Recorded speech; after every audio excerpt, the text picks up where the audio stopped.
kanalıma xoş gəlmisiniz. Bugündən etibarən kanalımda İngilis dilinin qrammatikası ilə bağlı videolar paylaşacağım. İlk mövzumuz Present Simple və Present Continuous arasındakı fərqlərdən ibarət olacaq. İngilis dilini öyrənən bir çox abituriyent, tələbə və ya IELTS namizədi Present Simple və Present Continuous arasındakı fərqləri bilməli və onlardan düzgün istifadə etməlidir. Amma Present Continuous və Present Simple göründüyü qədər asan deyil və ona görə bir çox tələbələr bu zamandan istifadə edərkən səhvlərə yol verir. Buna səbəb isə Azərbaycan dilində Present Continuous, indiki davam edici zamanın olmamasıdır. Azərbaycan dilində indiki zaman dedikdə bu həm Present Simple-ı, həm də Present Continuous-u əhatə edir. Məsələn, mən məktəbə gedirəm dedikdə həm Present Simple, həm də Present Continuous başa düşülür.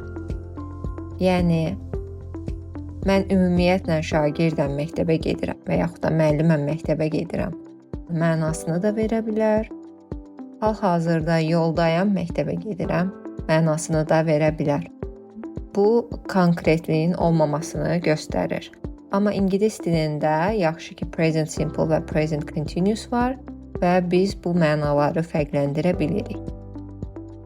Burada siz nümunələr görürsünüz. Birinci cümlə Present Simple-da işlənib. Sarah likes watching movies. Sarah filmlərə baxmağı xoşlayır. Sarah is watching a movie right now. Bu Present Continuous-da işlənib. Sarah hal-hazırda filmə baxır. Yəqin ki, burada artıq məna fərqini gördünüz. Birinci cümlədə danışarkən Sara'nın hobbisindən danışılır və ümumi bir fakt verilir onun haqqında. İkinci cümlədə isə Sara'nın indi etdiyi bir hərəkət, fəaliyyətdən söhbət gedir. We do not go to school at weekends. Biz həftə sonları məktəbə getmirik. They are going to school now. Onlar indi məktəbə gedirlər. Burada da məna fərqlərinin açıq-aydın şahidi olursunuz. Birinci cümlə əsasən ümumi bir informasiya verdiyi halda, ikinci cümlə hal-hazırda baş verən hadisəni bildirir. Ümid edirəm sizdə ümumi bir anlayış yarandı. İndi isə gəlin daha dərinə enək. Present Simple qeyd etdiyimiz kimi faktlar, vərdişlər və rutin hərəkətlərlə bağlı məlumatlar vermək üçün istifadə olunur. Quruluşu çox asandır. Subject plus verb. Burada yadda saxlamalı olduğunuz məqam üçüncü şəxsin təkində, yəni he, she, it, subject olduqda verbin üzərinə s və yaxud da es əlavə edilməsidir. İndi isə gəlin Present Simple-ın sual cümləsini quraq. Bunun üçün bizə do və does lazım olacaq. Burada diqqət yetirilməli məqam odur ki, əgər does istifadə olunubsa, verbin üzərinə gələn s düşür, atılır. İnkarı isə do not, does not plus verb formasında düzələcək. İndi isə gəlin nümunələrə baxaq. I go to work every day by bus. Mən hər gün avtobusla məktəbə gedirəm. She reads books in the evening. O axşamlar kitab oxuyur. Sual cümlələrinə baxaq. Do you eat sushi with chopsticks?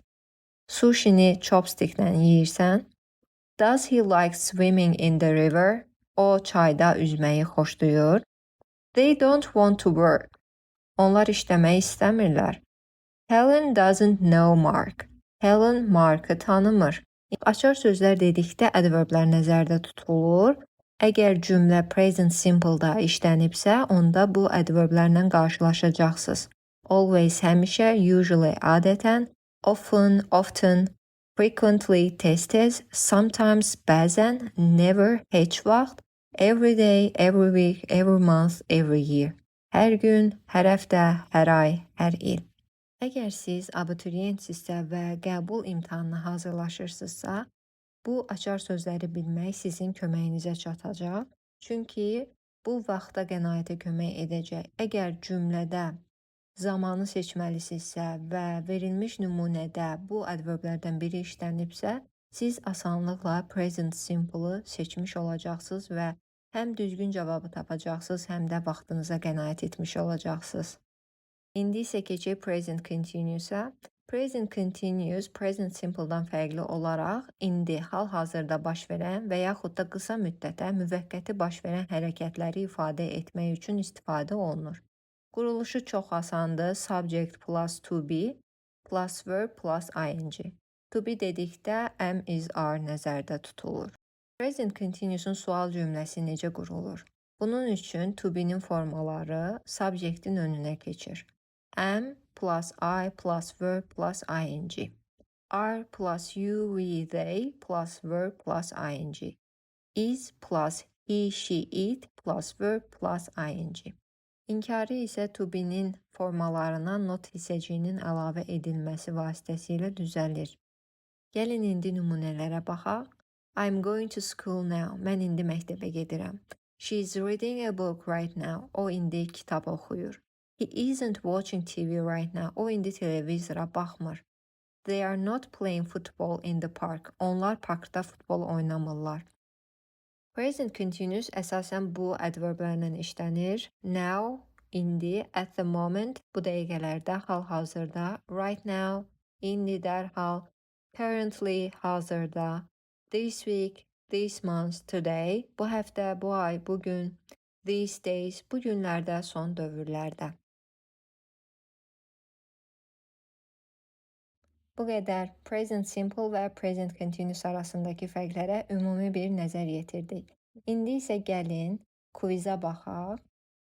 Öyrəndiyiniz məlumatları daha da dərinləşdirmək üçün bu quizi etməyiniz mütləqdir və cavablarınızı şərh hissəsində qeyd etməyi unutmayın. Bütün şərhlərə bir-bir baxacağam.